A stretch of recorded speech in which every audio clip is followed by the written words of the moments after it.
lama lagi dia? Topinya pindah juga. Dari juga pindah. Dia tadi. Udah. Ya, Udah ya.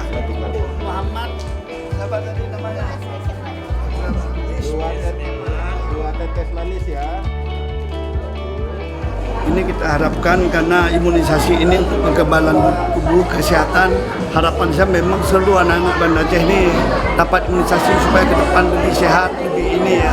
Jadi ini program pemerintah dan sudah dikaji. Ini secara agama pun tidak ada masalah. Kemudian membawa kebaikan bagi kita semua.